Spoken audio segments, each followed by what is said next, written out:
Então, boa tarde a todos e a todas. Todos me conhecem, né? Eu sou o professor Lucir Alves e eu, juntamente com a Cíntia e com a Tatiane, vamos estar moderando essa edição das conferências do NDR, que é o nosso Núcleo de Desenvolvimento Regional. Eu começo agradecendo, então, a presença de todos, os professores, os acadêmicos de graduação, de pós-graduação, os nossos egressos e os demais participantes externos, e damos início, então, à nossa 92ª edição das conferências do NDR, pessoal. Hoje já é a número 92, né? Eu acho importante nós enfatizarmos isso. É uma iniciativa que começou em março de 2018, né, que tinha uma proposta, né, inicial de ser quinzenal. A gente sofreu aí um pouquinho também com a pandemia, mas nós não paramos e estamos hoje também iniciando as conferências de 2022, né? Então é a primeira do ano. Essa é uma sessão especial, pois também estaremos fazendo, né, o lançamento do livro Economia e Desenvolvimento Local, que foi organizado por mim, pela Tatiane Matei e pela Cíntia Santos Silva. Assim como nos encontros anteriores, essa apresentação tem uma previsão de duração de 1 hora, lembrando que os participantes poderão, né, abrir o seu áudio, fazer perguntas e tirar dúvidas, mas a gente vai hoje, né, diferente das outras conferências, concentrar no final. Tá? Tradicionalmente a gente faz no meio, mas hoje a gente vai concentrar ao final. E também quem estiver online poderá fazer os questionamentos por escrito via chat, né, que nós responderemos ao final das falas.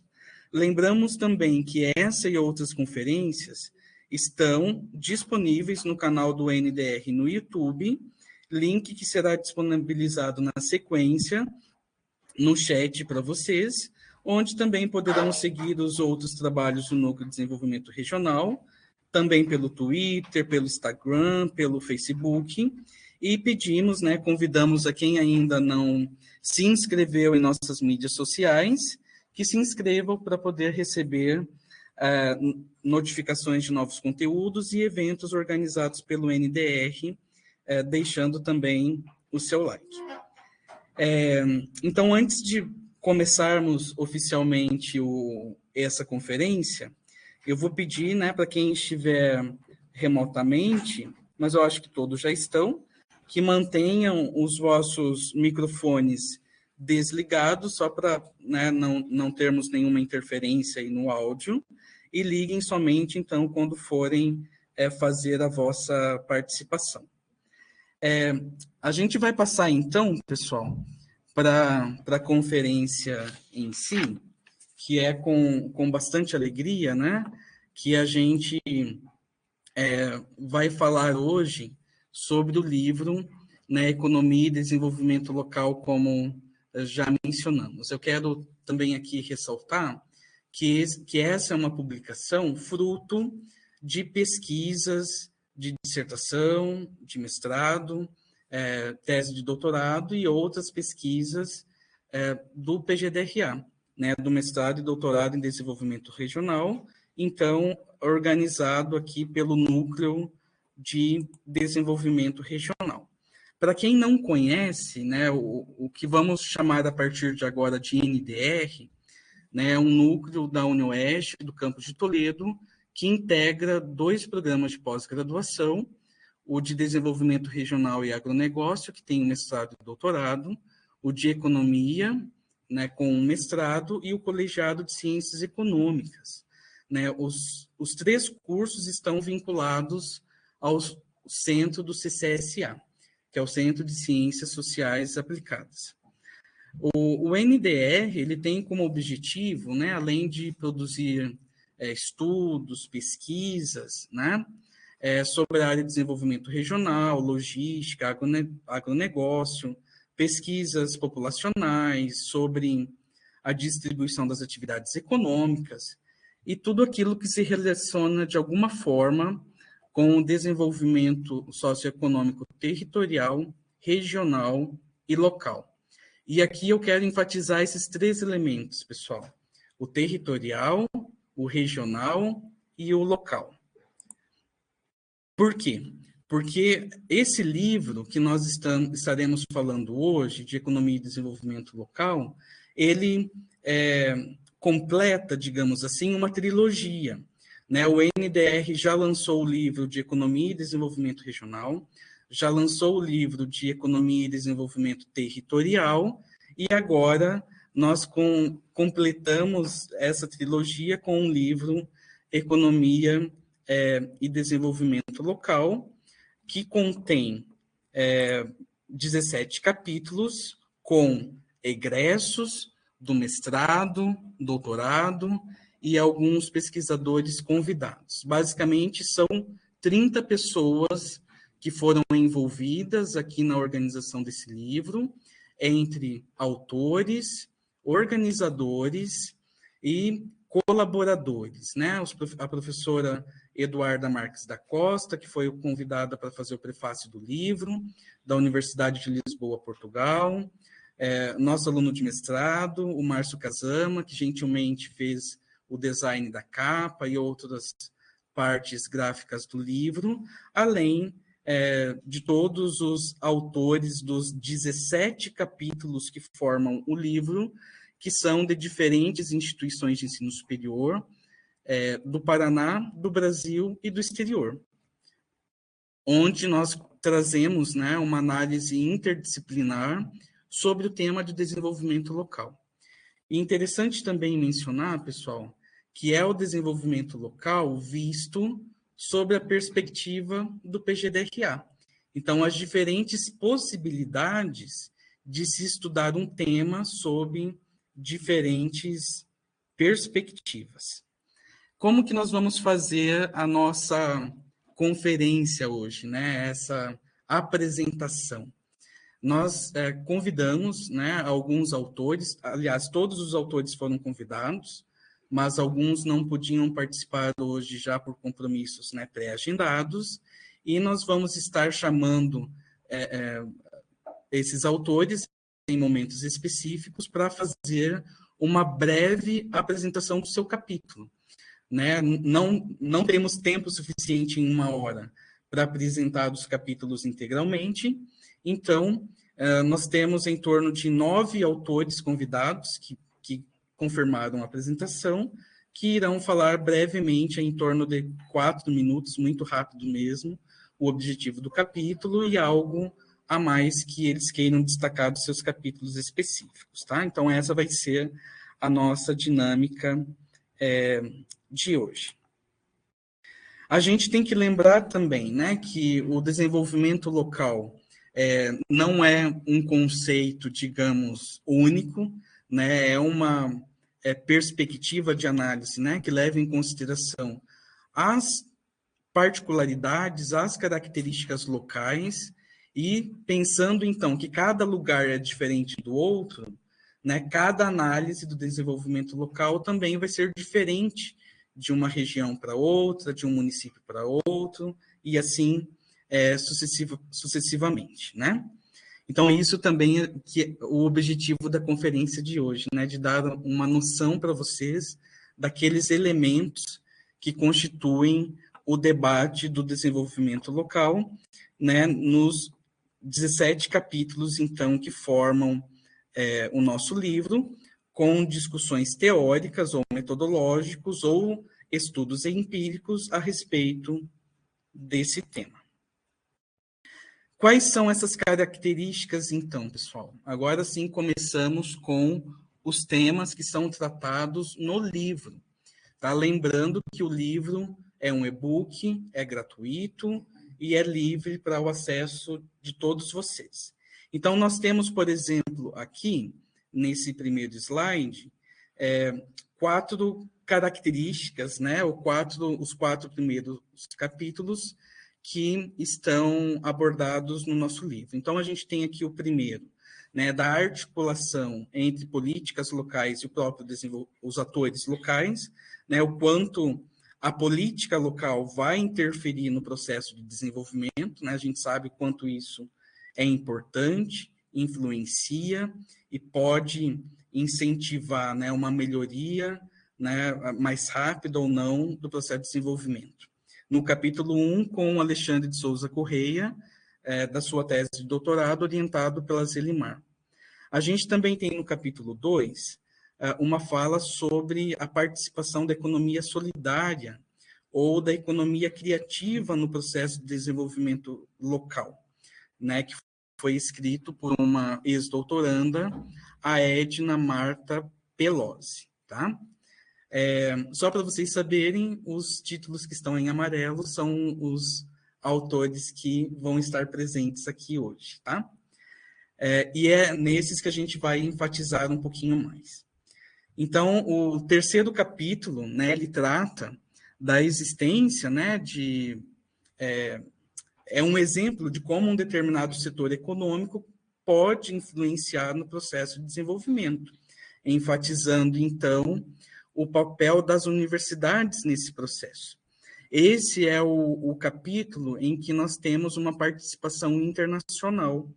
Então, aqui as professoras Conceição Rego, Maria Freire, Isabel Ramos e Maria Raquel são professoras de Portugal, e aqui hoje está sendo representada pela nossa colega já de longa data, a professora Conceição Rego, na qual eu convido para falar rapidamente sobre o seu capítulo.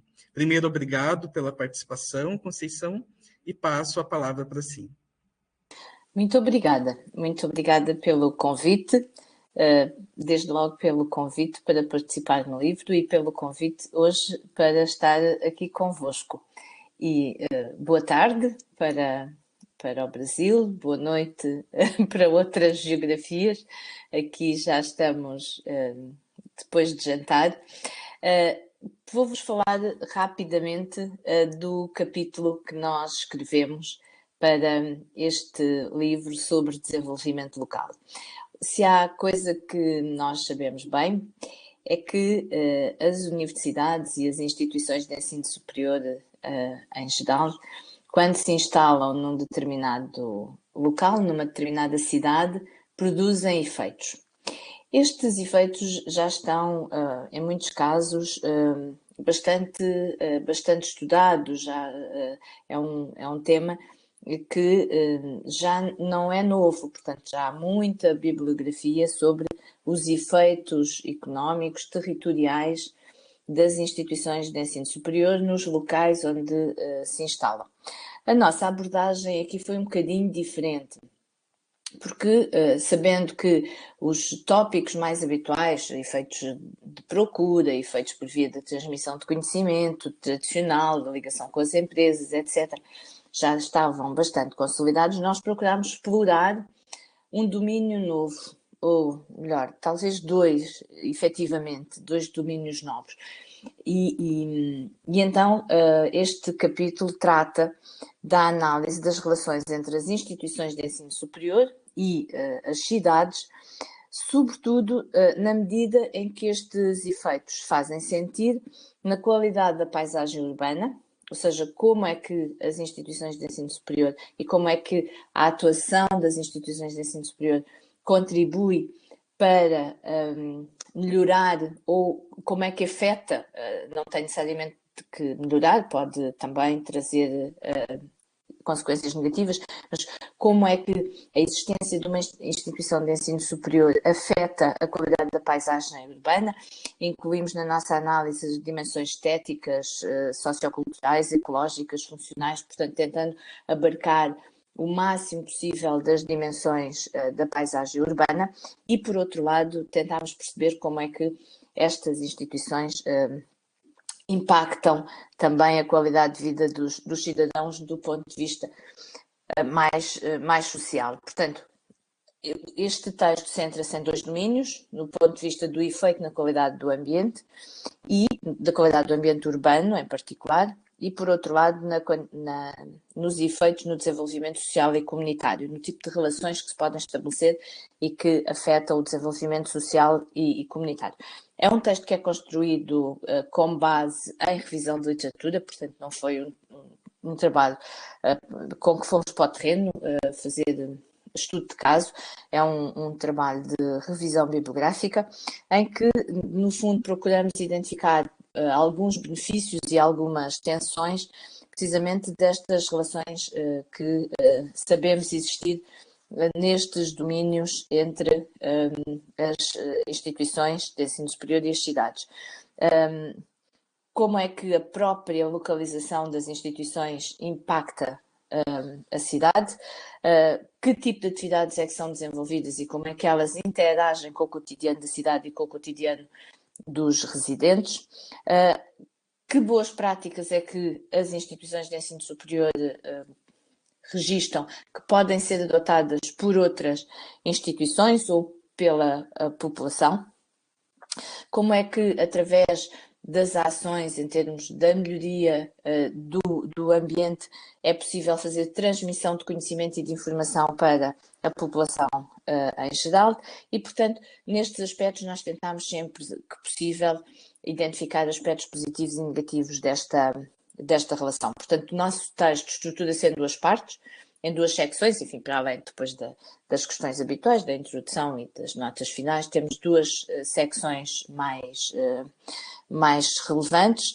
Uma primeira, em que efetivamente trabalhamos as questões dos efeitos das instituições de ensino superior no ambiente urbano construído e não construído, bem como das atividades que são desenvolvidas, apresentando depois, a título de exemplo, alguns casos que conhecemos aqui em Portugal, e depois na segunda secção abordamos a relação das instituições com diversas vertentes no domínio do desenvolvimento social e comunitário.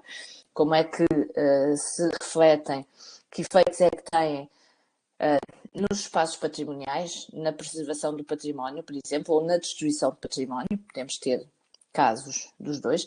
Como é que pode haver desenvolvimento de serviços comuns a partir da utilização do espaço de instituições de ensino superior, áreas comerciais, culturais, desportivas, até pela promoção do potencial turístico, digamos, através do turismo académico, que é também uma questão muito importante. E, portanto, tentámos fazer, digamos, um apanhado, uma síntese de alguns trabalhos que fomos pesquisar, precisamente para lançar um bocadinho o conhecimento sobre estes domínios que normalmente são menos explorados na literatura sobre efeitos das instituições de ensino superior. Imagino que o meu tempo esteja a chegar ao fim. Quero-vos só dar os parabéns por esta publicação, que está muito, muito interessante, pelo trabalho resiliente da Cíntia, da Tatiana e do Lucir para conseguirem pôr este e-book à disposição de todos, e desejo-vos boas leituras e podemos continuar a conversar sobre estes assuntos que são tão, tão interessantes. Obrigada pela oportunidade de estar aqui hoje a partilhar convosco. Muito obrigada, até já. Nós que agradecemos, professora Conceição, e eu quero aproveitar aqui também, pessoal, e fazer uma propaganda, de certa forma, né? A professora Conceição Rego, ela é docente do curso de Economia da Universidade de Évora, em Portugal, uma universidade na qual nós temos um convênio técnico-científico com eles, que já tinha sido feito há alguns anos atrás, e nós conseguimos renovar. Não é, Conceição, aí nesse ano que saiu a publicação, né? E a Universidade de Évora está à disposição para quem quiser, né, fazer aí um intercâmbio fora, lembrando que a gente precisa do inglês, pessoal, foquem no inglês. E também lembrando, o professor Peri quer fazer uma fala? Tem que vir aqui. Não, aqui na frente. Moção, está me vendo? Isso, pode ficar em pé. Estamos a ver e ouvir, Peri. Estamos a ver e Não, está me ouvir. vendo? Um abraço para você. Beijinhos. Um abraço grande, um abraço grande. Beijinho. Não, Que deixa eu te bom falar, que não sei- não sei- estamos aqui. não sei Que se- bom. Tudo bom? Não sei se você sabe, né? A nossa querida Leonor, Maria Leonor, ela foi laureada e agora a gente vai fazer entrega virtual, mas depois eu levo pessoalmente em Coimbra, no Exadra. Ela é a primeira europeia portuguesa, evidentemente. Tinha que ser portuguesa, né? Porque Claro. a primeira portuguesa membro legendário da SOBER. a Laura é a máxima da Sober, né? Você conta nos dedos, né? E a Que Leonor bom! foi emocionada, ela começou a falar, a chorar, e depois ela falou: Peri, como é que aquela pessoa chama mesmo? Eu falei: por isso que você virou legendário, já esquece das coisas. Então ela ficou Muito super bom. feliz, e ela, se não me engano, ela não divulgou muito. E Não, não. o Pedro Reis vai fazê-lo agora no ESADA e no Apteia, lá com vocês, e também na sociedade de redes rurais. Então a gente está muito feliz, e é extensivo para a comunidade de Évora, porque aquele prêmio foi, assim, de certa forma, é um prêmio evidentemente singular, mas eu entendo como coletivo. E aquela invasão de Évora, que o Luci estava presente, não estava, Luci, em 2013, 150 brasileiros. Então a gente agora está fazendo um reconhecimento para a primeira lusitana. Quem sabe vem mais, né? Quem sabe? Pode deixar que eu vou dar voz a esse prémio que nos deixa a todos muito orgulhosos aqui em Évora. Ficamos todos muito orgulhosos por esse prémio da professora Maria Leonor. Muito obrigada por partilhar, Peri. E muito gosto em vê-lo. Obrigada. Muito gosto, meu.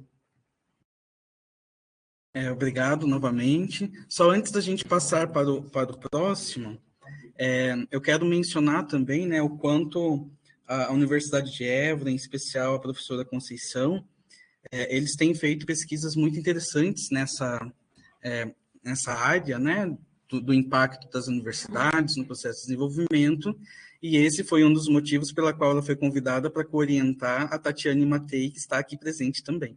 Né? Então, ela faz parte aqui do grupo do PGDRA como orientadora nesse caso, tá? Então, muito obrigado mais uma vez. Todos os capítulos são muito interessantes, né? O que a Conceição, né, integra aqui também ele é muito, muito interessante sobre esse papel das universidades. O próximo capítulo, então, pessoal, é o capítulo 4, né, com a autoria aqui do Newton Marques de Oliveira, ele que foi nosso doutorando, onde ele traz algumas características gerais do processo de desenvolvimento local. Ele foi convidado, ele nos informou que estava numa banca, né, estou até aqui vendo entre os usuários, ele ainda não conseguiu acessar, mas basicamente no capítulo dele ele faz uma síntese das teorias mais tradicionais, né, quando se fala em desenvolvimento local, né, ele faz elenca, né, numa revisão de literatura bem interessante. Se acaso ele ainda conseguir entrar até o final da conferência, a gente dá a palavra para ele ao final, né, de todos os capítulos. Ok? Então, avançamos. Passo a palavra agora para a Tatiane. Olá, pessoal. Boa tarde a todos.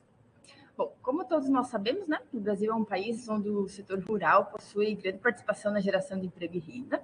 Isso a gente estuda muito, né, no programa, nas disciplinas aí, do PERI principalmente, né?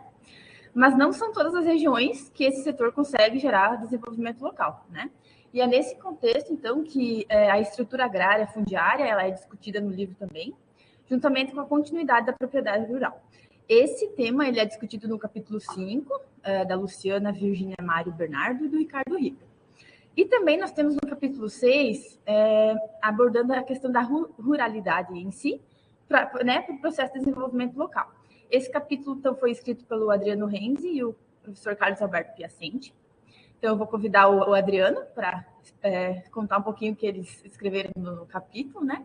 Lembrando a todos que o Adriano ele ganhou um prêmio da CAPES, né? De melhor tese aí, que é um orgulho para o programa, né? Então, foi a tese de 2020, se eu não me engano, né, Adriano? Isso. Então, vamos parabenizá-lo também por esse prêmio, né? Que leva o nome do PGDRA e o nosso programa aí, né? A nível âmbito nacional. Então, Adriano, é com você. Boa tarde, boa noite a todos presentes, né? Vocês me ouvem bem? Muito bem. Que bom. Num primeiro momento, gostaria de agradecer aos professores do programa, né, pela participação no doutorado na Unioeste, que contribuiu muito com a minha formação, e também agradecer ao Lucire, a Tatiane e a Cíntia pelo convite para participar do livro, né? Esse capítulo que eu pude participar juntamente com o meu orientador, Carlos Piacente, ele tem uma origem no nosso objeto de pesquisa na tese, né? Que é observar como que a parte rural contribui para o desenvolvimento local. No entanto, né, a ideia de rural, né, a dicotomia rural-urbana, ela tem uma certa... Ela perdeu a importância no sentido de dissociar essas duas regiões, esses dois locais, né? A ideia de ruralidade, ela traz mais a inter-relação com o urbano e a importância que os aspectos rurais podem contribuir para o desenvolvimento local. Então, a origem, né, o objetivo desse capítulo foi discutir um pouco isso, foi discutir essa importância e foi discutir esse novo conceito que vai dar uma contribuição mais próxima da realidade para se entender o desenvolvimento, no caso da minha tese, foi para entender o desenvolvimento dos municípios brasileiros, né? Então, a ruralidade ela se torna um conceito-chave para que a gente possa entender como que todas as características de trabalho, de social e os aspectos envolvendo o ambiente integrado rural-urbano podem contribuir e podem acelerar o processo de desenvolvimento local. No caso específico, né, do meu estudo em si, do meu objeto de pesquisa na tese, foi desenvolver um índice, né, que procurou medir o nível de desenvolvimento dos municípios brasileiros, né, com base nos dados do IBGE, do Censo Agropecuário e do Censo de 2010, porque quando eu colhi os dados, nós ainda não tínhamos o Censo de 2017, eu consegui pegar bem ali na metade, saindo os dados, então não consegui pegar o atual, né? E eu tinha o Censo de 2010, né? A gente ainda pensou em esperar o 2020, né? Se eu tivesse esperando, eu estava esperando até hoje para conseguir fazer o que eu queria fazer, né? Mas aí conseguimos, né, com base nesses dados, construir esse índice de desenvolvimento da ruralidade e depois observar como que essa constituição dessas variáveis poderiam integrar o desenvolvimento mais amplo e poder aí sim ter um índice de desenvolvimento local, que teria aspectos tanto da ruralidade quanto aspectos da área urbana, né? Não dá para dissociar os dois em urbano-rural, porque elas se integram, tá? Então, isso ficaria um pouco mais complicado de se fazer atualmente, pelo menos ao discutir isso com o meu orientador e ao pensar sobre isso com outros professores da própria UniOeste, a gente encontra dificuldades para ter uma delimitação tão clara do que é rural e urbano. Não é tão fácil e até então não tenho visto como seria possível fazer esse tipo de delimitação atualmente, né? E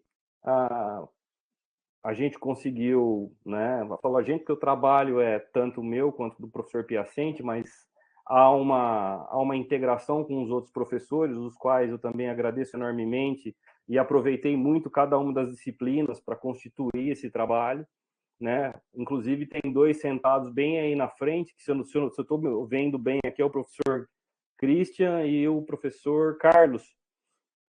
E, inclusive, eles deram uma dica importantíssima num dos NDRs, quando eu apresentei o projeto da tese, e foi, olha, por que você não faz dessa forma? Por que você não olha para o Brasil como um todo? Né? O professor Peri também fez essa colocação, estavam os três sentados, eu lembro até hoje, né? E isso fez com que o trabalho fosse crescendo e se desenvolvendo, e que uma parte dele é esse capítulo que está presente no livro, tá? Muito obrigado pela oportunidade mais uma vez. Um grande abraço a todos. Estou com saudade de bater um papo e tomar um café com vocês aí. Obrigado, Adriano. A Tatiane já ressaltou, né? Foi a primeira vez na história do PGDRA que a gente ganhou um prêmio nacional, né? Do Prêmio CAPES de Teses. Então, mais uma vez aí parabenizar o Adriano. E é interessante também ressaltar isso que o Adriano mencionou, da contribuição que a conferência do NDR tem para ajudar a melhorar o trabalho de vocês, né? Então, esse é um dos focos principais da proposta inicial do programa. Adriano, só antes da gente passar para os próximos, eu já vou pedir também para os próximos fazerem assim, só menciona aonde que vocês estão hoje, né? Para até que os alunos atuais, né, conheçam um pouquinho aonde que estão os egressos do PGDRA. Bom, gente, eu entrei no programa de doutorado já sendo docente da Universidade Federal da Grande Dourados. Tá? Então, hoje eu sou docente do curso de Economia da Universidade Federal da Grande Dourados, que fica no Mato Grosso do Sul. Tá? E é isso. Perfeito, Adriano. Dúvida? Muito obrigado novamente. Passamos, então, né, são temas muito interessantes. O ideal seria termos uma conferência para cada capítulo, né, para termos tempo de falar bem sobre cada tema. Então, damos a sequência. Sim? Só para ressaltar também uma outra coisa que eu acho que é importante, o desenvolvimento da pesquisa vai se dar agora, dado o Prêmio CAPES, ganhei também um pós-doc, o qual eu vou desenvolver agora os índices e já fui aceito pelo professor Parré e vou fazer o meu pós-doc, foi oriundo do Prêmio CAPES com o professor Parré lá em Maringá. Tá? Muito bem, parabéns, Adriano. Obrigado. Gente. Muito merecido, ficamos muito felizes. Tá. Então, damos sequência. Dando sequência, então, na apresentação dos capítulos desse grande livro. Vocês me ouvem bem? Então, a forma como a comunidade, né, como as comunidades se articulam e geram laços de confiança e solidariedade entre os seus habitantes, também são grandes influenciadores do desenvolvimento local. Então, com isso, nós temos 3 capítulos que tratam um pouco dessa perspectiva, né, de como essa solidariedade, como essas relações, elas são importantes, né, para o desenvolvimento local, né, desses objetos de pesquisa em questão. Então, no capítulo 7, que é da Heloísa, ele trata, né, dos elementos que são, né, que saem dali das ações coletivas e que podem impulsionar, né, o empreendedorismo. Então, é um capítulo muito interessante, pois trata de empresas, de pequenas empresas que conseguem se articular ali através de associações, né, de pequenos empreendimentos que se tornam grandes empreendimentos por ações coletivas. Então, é um capítulo muito interessante que trata um pouco dessa perspectiva. Acho que a Heloísa não está aí, né? Vejo uma Heloísa, mas sei que não é a Heloísa desse capítulo. E no capítulo 8, a gente trabalha, né, o Thiago, acho que ele está aí. O Thiago está presente? Não está, né? Então, no capítulo 8, trata um pouco sobre o capital social no processo do desenvolvimento local, né, trazendo uma discussão um pouco mais social do que econômica, dentro dessa perspectiva, dessa discussão no processo de desenvolvimento, não só na literatura recente, mas na antiga também. O desenvolvimento ele também é visto como um sinônimo de crescimento econômico. E esse capítulo traz um pouco sobre o quanto é importante essa discussão teórica sobre o capital social, né, e não discutir coisas meramente econômicas dentro do desenvolvimento local. Então, esse capítulo traz um pouco sobre isso, sobre essa discussão teórica do capital social. E o capítulo 9, que é daquela, acho que ela está presente aí, se não me engano, né, que trata um pouco sobre os incentivos e desafios das ações coletivas no desenvolvimento local. Eu convido ela para falar um pouquinho sobre o capítulo que ela escreveu.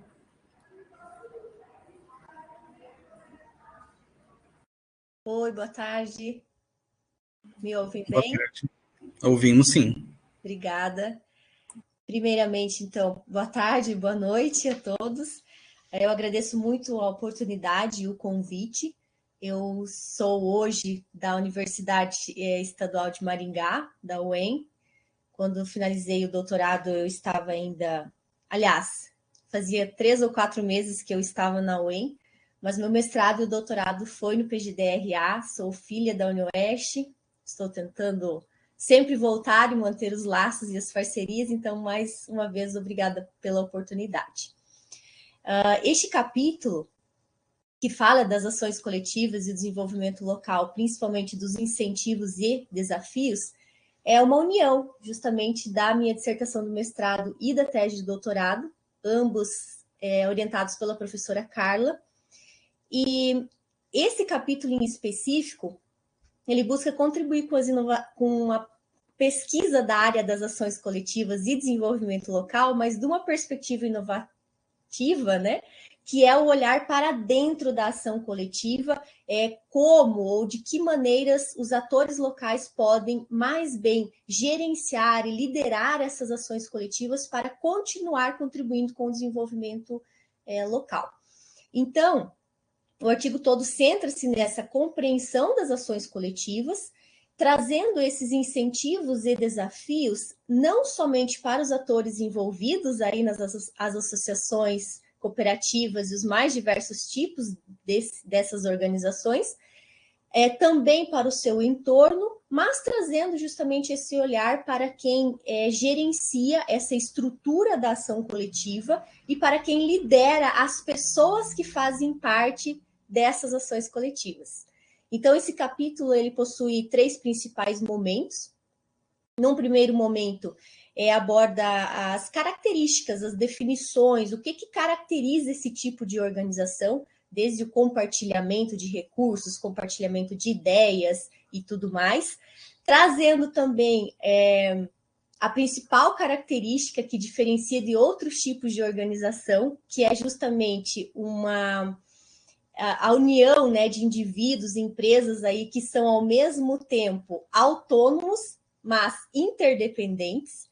E aí é que vem a parte 2 do capítulo que fala justamente desses benefícios que são proporcionados por essas organizações, mas esses também desafios justamente ligados com essa principal característica, ou seja, como lidar com o desafio de que essas empresas e esses indivíduos são, ao mesmo tempo, independentes, mas interdependentes.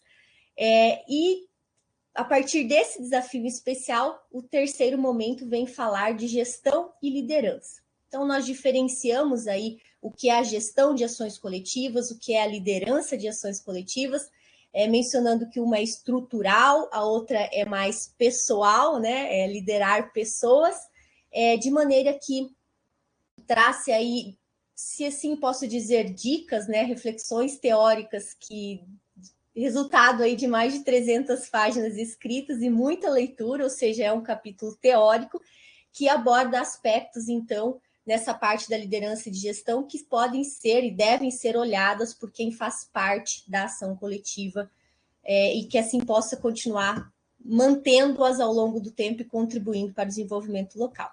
É isso, eu desejo uma boa leitura e agradeço mais uma vez pela oportunidade, deixo abraço para todos os professores e colegas aí que influenciaram e influenciam até hoje na minha formação acadêmica e profissional. Sou PGDRA sempre. Obrigada.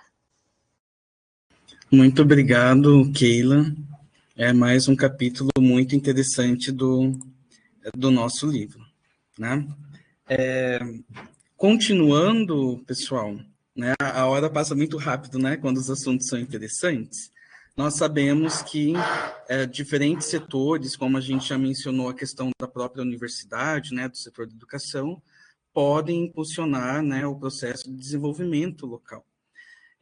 Então, a gente sabe também que existem elementos geográficos, naturais, né, que pode ser o foco de política pública ou não. A gente tem o caso de Foz, né, com a questão das cataratas, um elemento natural, que podem fomentar ou até criar cadeias produtivas, né, potenciais. É nesse sentido, então, que vem o próximo capítulo, que é o 10, da Aline Reins, que traz justamente essa análise, né, da contribuição do turismo para o processo de desenvolvimento local. Então, convido a professora Aline para apresentar brevemente o seu capítulo. Certo, boa tarde a todos, boa tarde, professor Lucíri, as organizadoras do livro, vejo também os professores participando na plenária, então uma boa tarde. E, bom, iniciando, como o professor Lucíri comentou, né, sobre a atuação profissional, assim como o Adriano, que foi meu colega da mesma turma de doutorado, né? Acho que fomos os dois que sofremos, né? Porque a gente iniciou o doutorado já na docência, né? Então, quando eu iniciei o programa de doutorado no PGDRA, eu já atuava como docente no curso de turismo, aqui na UniOeste de Foz do Iguaçu, onde eu permaneço atualmente. Por isso, então, inclusive, pela minha formação, é que a minha tese teve como tema o estudo do turismo, né? Então, o objeto de estudo foi a atividade turística.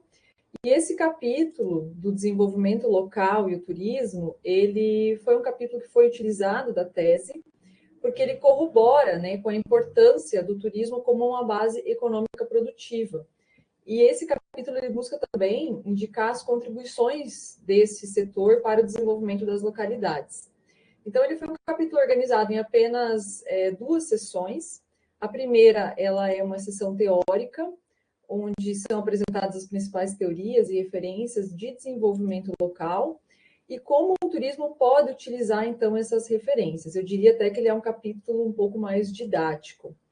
Já o segundo capítulo, ele apresenta o enlace, então, entre as políticas de turismo e o desenvolvimento local.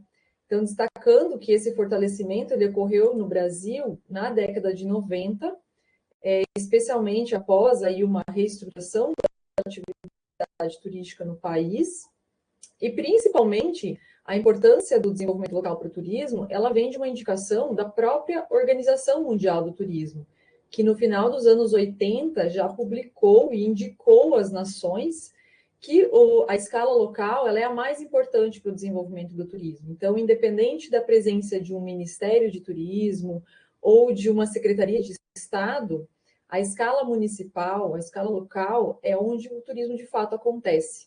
Então, é nesse momento, é nessa escala que nós precisamos nos atentar, porque é onde estão os nossos atrativos turísticos.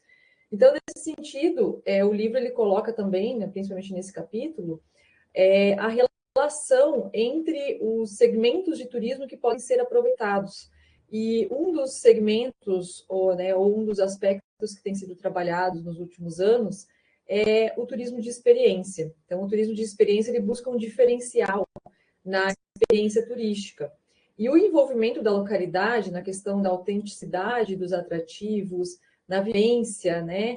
E quando a gente cria um valor econômico para esses atrativos, isso se torna um diferencial na competitividade de destinos turísticos. Então, a incorporação de conhecimento junto ao turismo, a educação, né, a tecnologia, junto a esses empreendimentos locais, é que torna essencial a criação de novos atrativos. E aí, a partir desses novos atrativos, é que a gente tem a diversificação produtiva, né, que o professor Moacir tanto me ensinou aí nas suas orientações. Então, basicamente, esse capítulo, ele traz uma força para os pesquisadores de turismo em incorporarem as referências do desenvolvimento local, né, indica também os índices que nós podemos utilizar para que a gente consiga potencializar a atividade turística de fato na economia do nosso país. Muito obrigado, professora Aline. São mais de 300 páginas também, né, de muita leitura, né, trazendo aí a questão do turismo. Lembrando que a professora Aline também fez um estágio em Portugal, né, trazendo essa perspectiva da análise do turismo europeia, comparando, né, com a brasileira na perspectiva teórica. Dando continuidade, pessoal, a gente também tem aqui mais uma contribuição da Vanessa Denuzzi, ela é egressa do nosso mestrado, né, no capítulo 11, falando um pouquinho sobre a relação entre as políticas e as organizações e a influência, né, no processo de desenvolvimento. E a gente tem na sequência o capítulo 12, né, onde a Cíntia Santos Silva também é uma das autoras e traz um detalhamento aí sobre quais são os fatores, né, endógenos e exógenos que influenciam, né, nesse processo de desenvolvimento. Então, passo a palavra para a Cíntia. Então, voltando, também sou egressa, né, do mestrado em desenvolvimento regional aí do PGDRA. O professor Luci foi meu orientador e atualmente estou fazendo doutorado aqui no CDPLA, que é no centro aqui da UFMG, Então, já consegui seguir aí a carreira, né, após o mestrado aí no PGDRA. Então, esse capítulo, ele é um capítulo curto, né? Ele trata um pouco, também foi algo que foi retirado da minha tese, ó, já está aqui, né, na tese da minha dissertação, foi um capítulo da dissertação, que eu trabalhei um pouco com essa teoria, né, dentro do desenvolvimento local, das dinâmicas locacionais, né, que a gente tem aí em vários territórios, em várias regiões. E esse capítulo ele trata um pouco sobre a nova geografia econômica, né, um pouco dessa teoria, dessas forças que se tem dentro desses territórios, dessas regiões, que são as forças centrípetas, as centrífugas, e a importância dessas forças, né, na influência do desenvolvimento local. Então, é um capítulo bem mais teórico, mas eu trago algumas aplicações, né, de alguns artigos que foram aplicados essas teorias e que têm resultados importantíssimos quando se aplica em políticas públicas, quando se aplica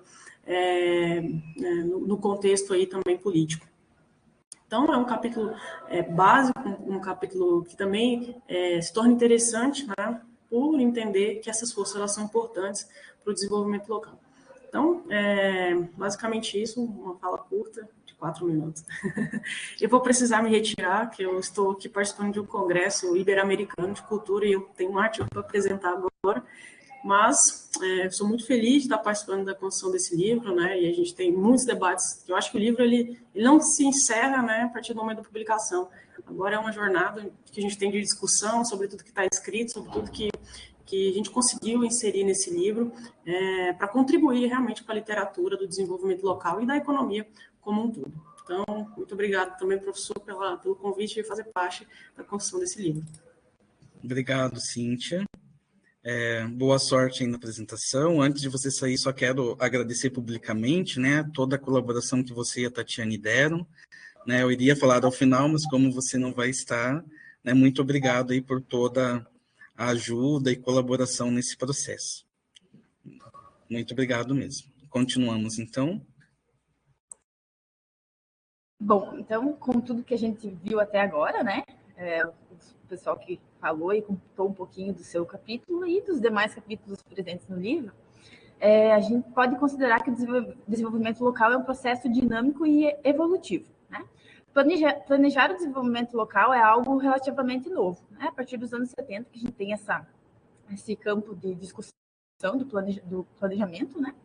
E existem diferentes experiências nacionais e internacionais que devem ser estudadas e conhecidas para subsidiar sua possível adaptação a novos locais. Então, essa questão do planejamento e experiências nacionais e internacionais, o capítulo 13 da Augusta e do professor Jandir, professora Augusta, lá de Ponta Grossa, né, também egressa do PGDRA, e o professor Jandir Ferreira de Lima, professora, né, do programa. Então, eles, no capítulo 13, trazem essa discussão. E tem alguns capítulos que têm uma aplicação teórica empírica, né, de alguns exemplos teóricos empíricos que são interessantes para o desenvolvimento local, que são o capítulo 14 e o capítulo 15. O capítulo 14, ele fala do saneamento básico, né, a importância, o papel das determinadas infraestruturas, como o saneamento básico, né, para o desenvolvimento local, a sua importância, que foi escrito pela Carla, pelo professor Jefferson Ramudo Staduto e o professor Canute Ingar Westerland. Então, esse capítulo também está presente no livro, essa discussão a respeito do saneamento básico. E também nós temos um capítulo que fala do cooperativismo como forma de organização social e econômica, escrito pela Daiane, a Daiane e a professora Ednilce.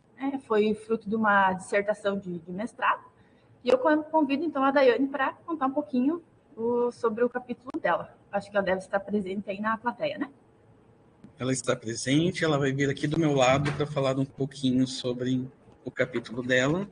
Lembrando que a professora Ednilce também é nossa egressa aqui do PGDRA, do doutorado.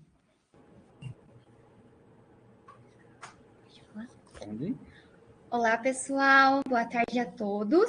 Então, meu nome é Daiane Sabac, sou aluna do programa aqui do PGDRA, aluna de doutorado. E quero agradecer, primeiramente, às organizadoras, né, a Tatiane e a Cíntia, e também ao professor Lucir, pelo convite. por poder estar contribuindo, né, com o capítulo para esse livro. Então, o nosso capítulo, ele teve, né, eu pude ter a parceria da professora Ednilce, e ele teve como objetivo, né, central, explanar um pouquinho sobre o cooperativismo e seus 4 momentos, para que ele pudesse também auxiliar no referencial teórico em uma bibliografia. Então, nós temos como um primeiro momento o cooperativismo e sua forma de atuação, como ele foi criado, como ele é executado, né? É um sistema econômico que atua e faz com que nós vivenciamos um processo endógeno, né? E com o capital social é possível que haja essas iniciativas para que haja o desenvolvimento local. Então, em um segundo momento, nós relatamos sobre o cooperativismo e o desenvolvimento local, que acontece principalmente aqui na nossa região oeste do Paraná. E assim, nós podemos observar que a nossa região oeste do Paraná ela foi colonizada e também ela teve todo um processo, né, com que houve esses desenvolvimentos locais e puderam, assim, incentivar os agricultores a impulsionar suas produções e também aumentar as regiões com que elas pudessem ser mais propulsoras, né, em suas transformações. Também tem um momento que nós abrangemos sobre o Gênesis em cooperativismo, né, que fala sobre o início, né, de toda a história do cooperativismo, e também relatamos um pouquinho sobre os números indicados pela Organização das Cooperativas Brasileiras aqui no nosso país, sobre a quantidade em números, né, que relata sobre quantas cooperativas existem, os seus números, né, de associados, quanto que gira em nosso país, e também podemos já entrar um pouquinho sobre os desafios, né, que o cooperativismo encontrou na pandemia da Covid-19. Então, nós também podemos, né, relatar um pouquinho no nosso capítulo sobre o que diferenciou, né, as cooperativas nesse momento que foi de internet, foi virtual, o que pode alcançar os cooperados, né, para que não perdessem, né, essa confiança e nem essa identidade com a sua cooperativa, mantendo assim também, né, essa identidade e esse capital social. E por fim, né, a gente concluiu com todas essas informações sobre a importância, né, do cooperativismo, a importância dele no desenvolvimento local, né, trazendo, né, para o tema do nosso livro, para que pudesse também ajudar outras pesquisas sobre o cooperativismo, né, para que ele pudesse ser usado nos referenciais teóricos. Então, ele é bem bibliográfico e eu espero que vocês possam usar, possam fazer a leitura, e ele é bem sucinto, mas é bem objetivo e contém bastante informação e referência. Então, é isso, pessoal, e a Profiete também, se puder contribuir. Se eu falar daqui, eles não vão ouvir, né? Chega aqui pertinho. Só para aguçar um pouquinho a curiosidade de vocês, o que a gente fala de cooperativismo, né? Então, o cooperativismo está na essência do desenvolvimento econômico da região sul do país, né? No Paraná, 30% da população produtora está diretamente ligada ao cooperativismo. Quem esteve na visita técnica conosco na semana passada, né, pode sentir um pouquinho isso, né?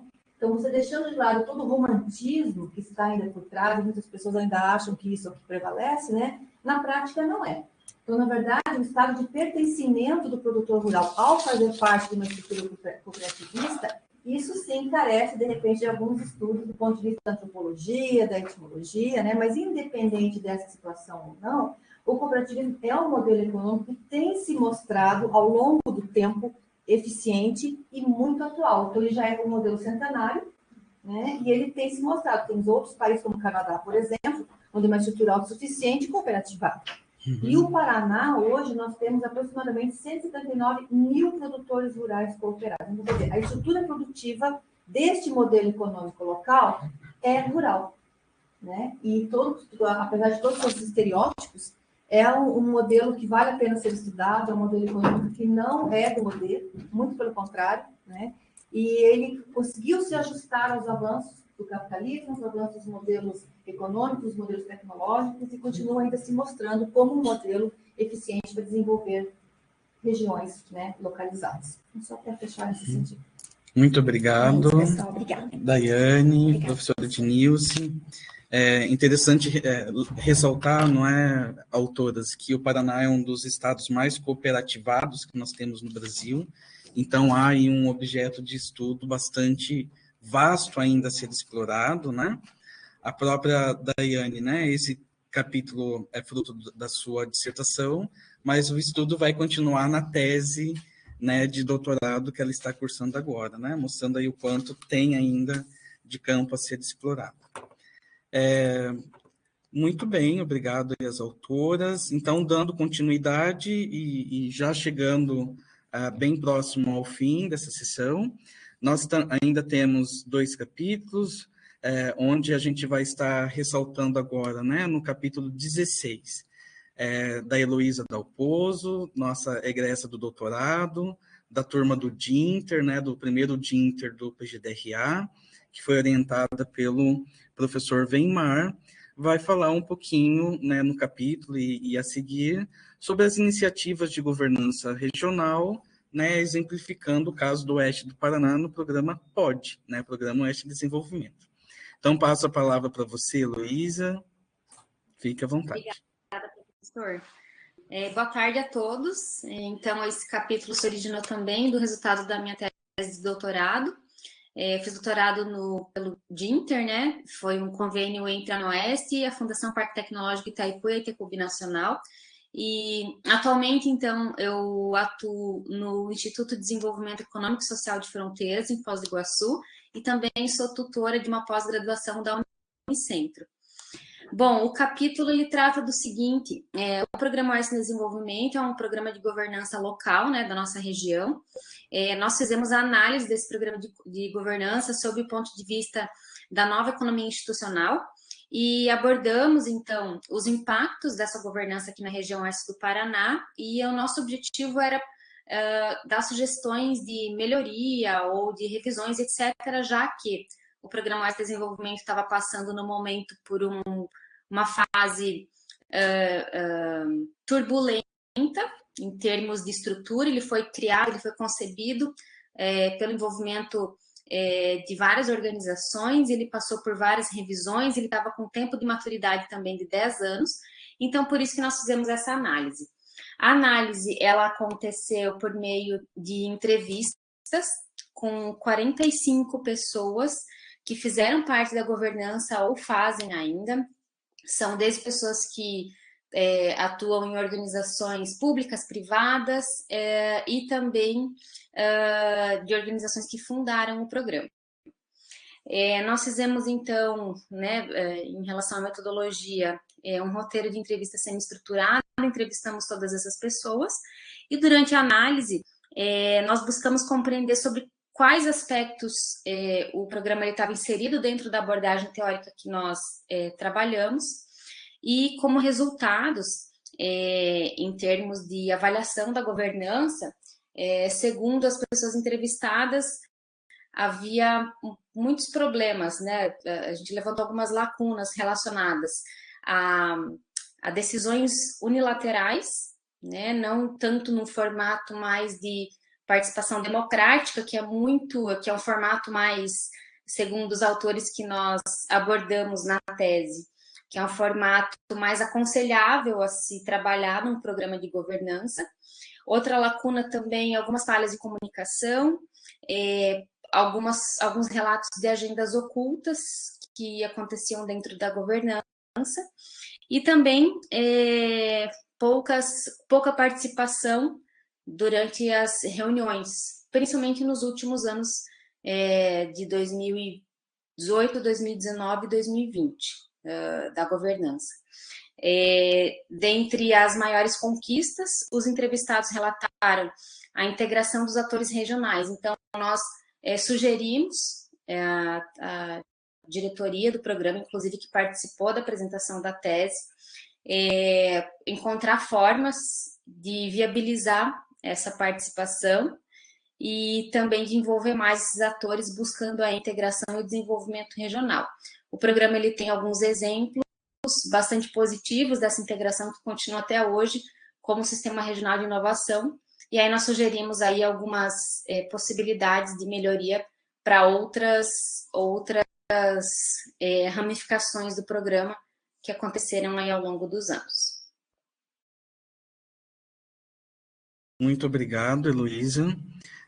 O Programa Oeste de Desenvolvimento, né, é um excelente exemplo de como uma política regional pode beneficiar o local, não é? Desde que os municípios e as suas lideranças estejam engajadas, né?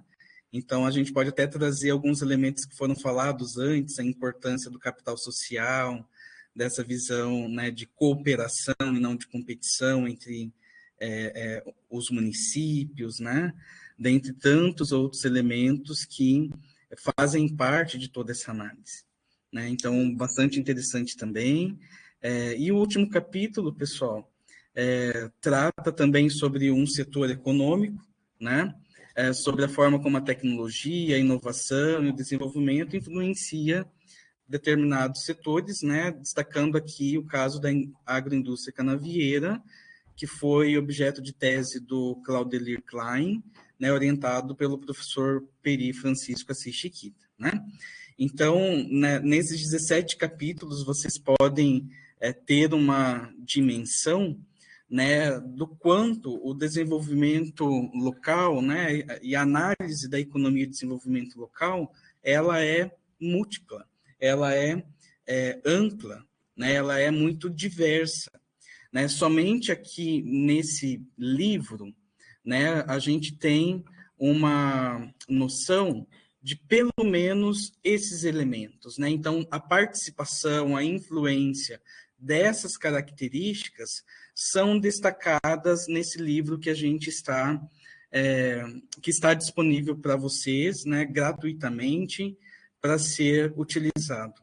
O desenvolvimento local, ele se resume somente a essas características? Não, ele é muito mais amplo, né? Então, a gente enfatiza aqui também o potencial de análise que esse tema tem por parte das dissertações, das teses, que poderão ser desenvolvidas ou destacando esses elementos que nós abordamos aqui, né, para outras regiões, para outros períodos, para outras escalas de análise, ou destacando características novas que ainda não estão contempladas nesse livro que estamos aqui disponibilizando, né? Então, com isso, né, a gente agradece. Antes de nós finalizarmos oficialmente, né, apesar de estarmos aí já no limite do nosso horário, eu queria perguntar para a audiência, né, seja virtual ou aqui presente, né, presencial, se alguém quer fazer algum comentário, fazer alguma pergunta sobre alguma questão que foi levantada dos apresentados especialmente, né, onde os autores estão aqui conosco, né, para dar essa oportunidade também aqui para vocês. Não? De qualquer forma, né, como a gente mencionou no início, o Diego e a Keila que estão digitando, desculpa, eu não tinha visto antes, mas esse é um momento mais de apresentação mesmo do livro, né? A gente acabou não entrando muito a fundo nessas temáticas, e a gente convida, né, a todos a lerem, né, a baixarem o livro, lerem e, claro, né, tendo algum questionamento, o contato de todos os autores está na última parte do livro, e a gente agradece, então, a todos, né, mais uma vez aqui a Cíntia, a Tatiane, né, que ajudaram nesse processo de organização e fazer acontecer o livro, a todos vocês autores, né, que contribuíram com capítulos, aos colaboradores, ao próprio núcleo de desenvolvimento regional, hoje coordenado pela professora Crislane Cola, né? E convidamos a todos aí a lerem e especialmente, pessoal, a utilizarem, né? A gente também pede, né, que vocês utilizem, né, os materiais produzidos pelo NDR, pelo programa, que estão todos disponíveis aqui nessa página, no bit.ly/livrosndr. que podem ser baixados gratuitamente. Antes de encerrar, quero também avisar que, a partir da semana que vem, daremos continuidade nas conferências e já teremos uma próxima, na próxima segunda-feira, dia 4 de julho, onde a conferencista será a professora Crislane Cola, com o tema intitulado Os Componentes da Dinâmica Demográfica e o Desenvolvimento Regional. Então, já estão todos convidados ou convocados, né, para participarem na próxima segunda-feira.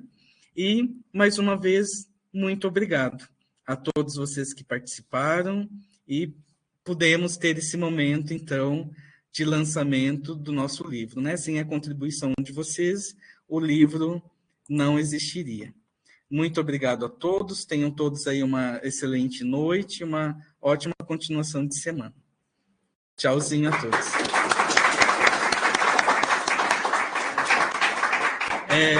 Pessoal, eu vou parar